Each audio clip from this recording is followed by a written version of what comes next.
Hi, I'm Andrew. And I'm Sam. And we're NV Board Gaming. And today we're going to be taking a look at Battlecrest from Button Shy Games, designed by Dustin, I want to make sure I say this right, Dustin Dobson and Milan Zikovic. Yeah. Zikovic. Yeah. Sorry, I need to improve my reading.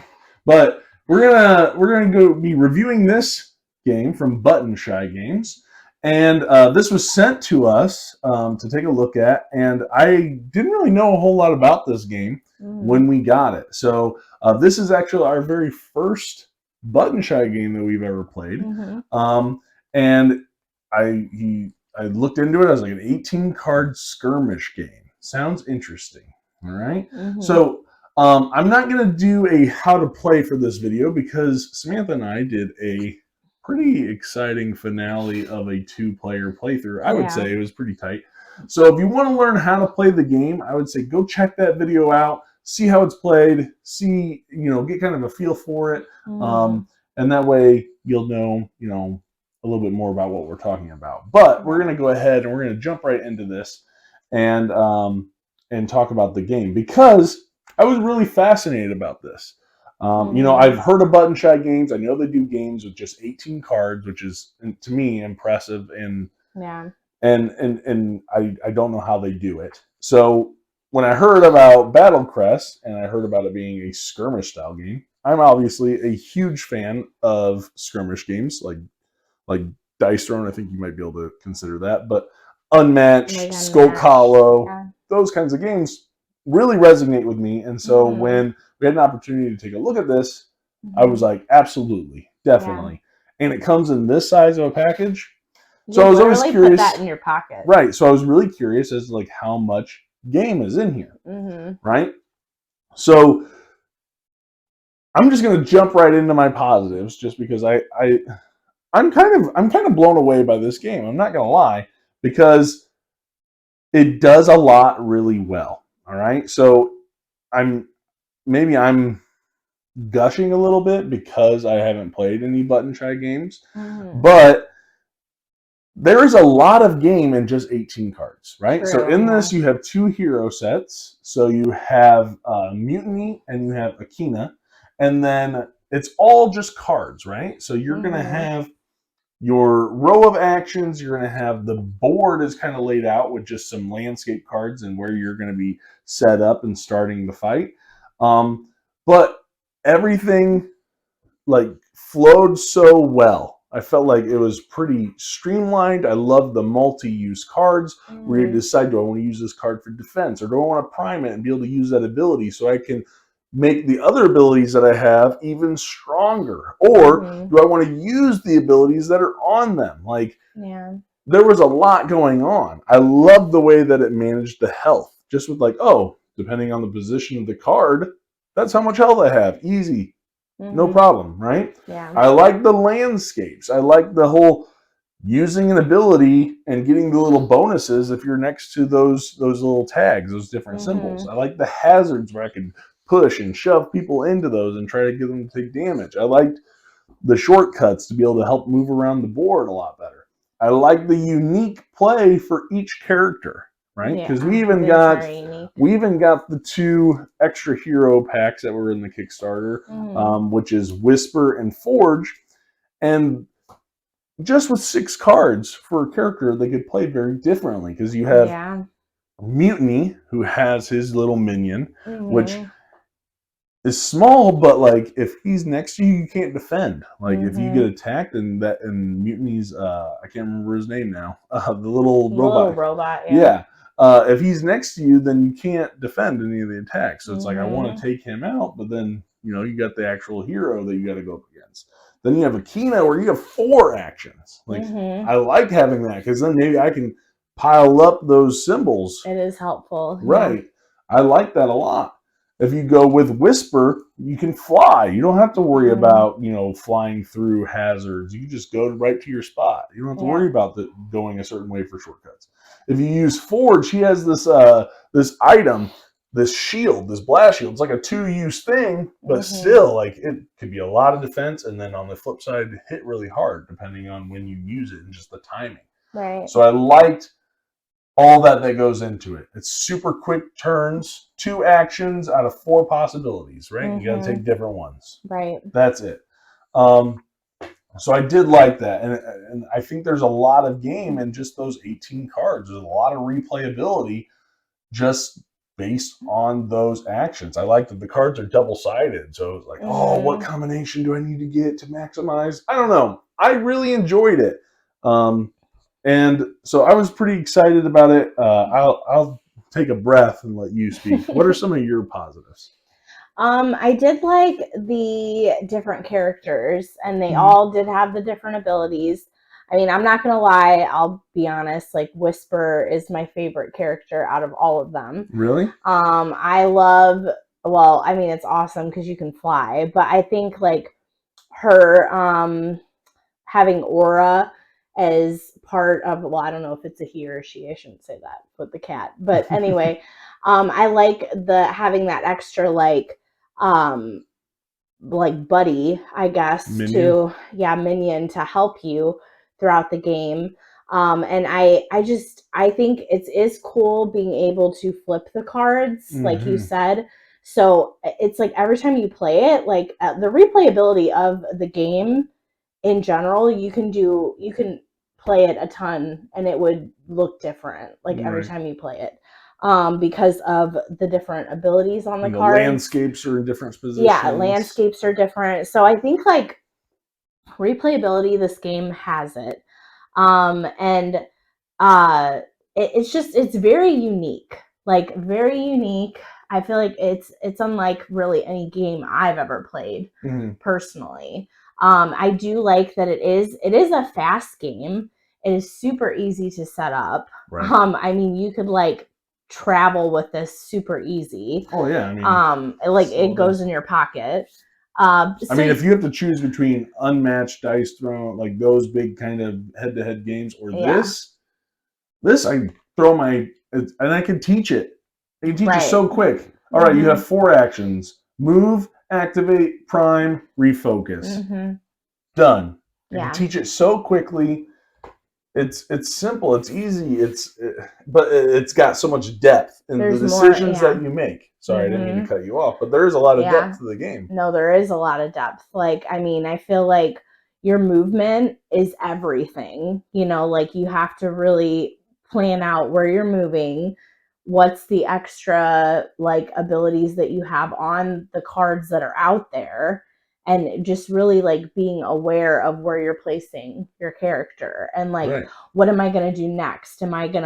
Should I prime first and then move, or should I attack first and then prime, or like, you know, and like you have to make like smart decisions. Yeah. You know, and then you got to be aware of what cards do I have left to defend with. Yeah, because that's another thing is like if you know that your opponent is getting close to you, you have to make sure you're like, okay, well, my only choice is to refocus before they get to me because I'm going to get hit. So I think there is a lot of depth to the game. So for me, I think all of those things were positives for me. Yeah, setup, tear down, super easy, obviously. The teach is really nice and streamlined. Right. I think the only thing, if I get into negatives, the only thing that might get a little confusing is just the range of the attacks, which I think is fine after you play it like a few times maybe, but it could be like, okay, the swords, you have to be orthogonally adjacent. If you are, if it's the axes, it's the 8 spaces surrounding the hero, right? Yeah. And then if it's the bow and arrow, it's counting out the spaces, right? And however far they are, that kind of thing. So, I mean, I think that's the only real rule that gets a little confusing. Just knowing that if you use an ability and you're next to one of those bonuses on the landscape, like it automatically happens. You can't choose not to do it. You still have to flip that card. Right. And so, yeah, I like the strategy. Sorry, I'm talking about negatives. So yeah, those are the only things I can think of that are negative. And what's interesting is I was playing through these and I was like, oh, this is cool. There's two characters, but then they have these other two. I was like, I wonder if they're coming out with any more. They actually are currently working on more characters. They have one that's print and play, one that's at the printer right now. They have another one that's being worked on. So there's at least 3 or 4 other hero sets that are coming. And when I talked to the publisher, they're going to have another Kickstarter. So I think there's an expansion coming with some extra heroes, which is super exciting because, I mean, I have 4 now and I like that. But if you can give me, another 4 or however many more that they develop, I just think that's awesome. So when I'm thinking about games that I'm going to take, especially if it's just real quick and I don't need to carry a whole stack of boxes, I'll grab this, and I think this could be just as fun as some of those other bigger skirmish games. Right. So, I mean, those are my negatives that I have. Mostly all positives. Did you have any negatives for the game? Mine was just that. What I think the first time I played it, I was like super confused about like the movement.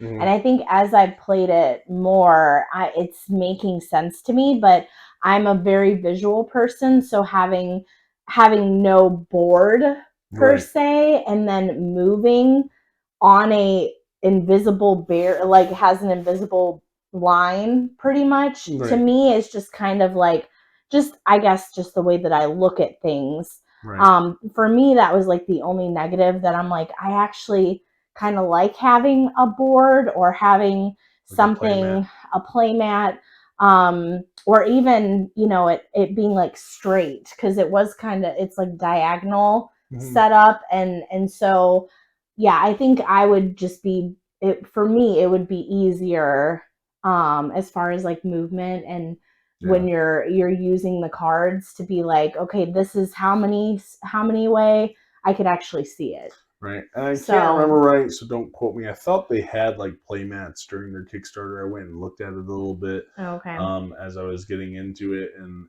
everything. So I think they do have those, but I'm okay with it. But I get like the visual could be a little bit like, how many spaces is it there? I get that. Yeah. That would be like my only negative, I think. Right. Yeah. So overall, really, really positive.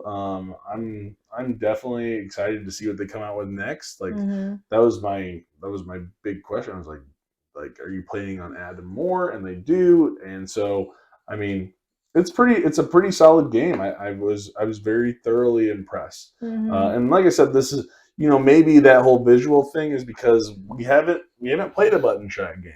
So it's like, I'm trying to throw what I know about skirmish games and just limit it to 18 cards. Yeah. And it works. It really does work. So let's go ahead and jump into our ratings. You want to go first? What would you rate Battlecrest Fellowwoods base game? Or Fellwoods, my bad. I think I would give it like a 6.8. Okay. Yeah. 6.8. I'm going to give this an 8.5. I really like this game. I really do like this game. I like this. Your type of game. It is, and skirmish games have been huge for me, especially this year. I really like this game. I really do. This is one that I'm going to be checking out. It makes me want to check out other Button Shy games, just because I am impressed with the amount of game with limited, with just 18 cards. Yeah. So I'm excited for new characters. I'm excited to see what they bring with their next Kickstarter. So definitely check this out. If you're into those unmatched kind of skirmish games, definitely go and check this out. I think it's worth it, and it's a cheap. I think it's like $20, maybe $18, $20. I can't remember. I was surprised. Relatively cheap game. I was surprised by it because the first time I played it, I was like, "How are we gonna play with this amount of cards? Like, how is this gonna work?" But I feel like after I played it a couple times, it grew on me. Yeah. So this is one I think you should check out if you haven't tried it. It's worth trying, especially if you're into those kinds of games.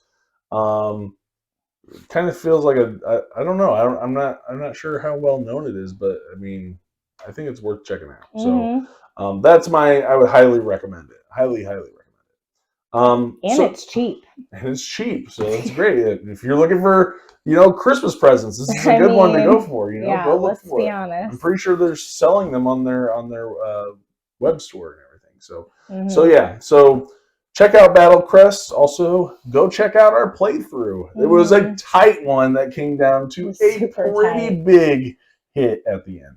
So you'll have to go find out who won. But we had fun. That's all that matters, right? It's true. It was, I think, out of all the games we played, it was the most epic, which I'm glad we recorded it, because I'm like, okay, that was the perfect one to record. Right. So it worked out. So yeah, so go check that video out and see if it's something you like and kind of get a feel for the gameplay. Yeah. And let us know what you think. What is your favorite skirmish game? It might be Battlecrest. You never know. So yeah, please like, comment, subscribe, and click the little bell icon so you get a notification every single time we post a video. And we'll see you guys on the next one. See you later. Bye.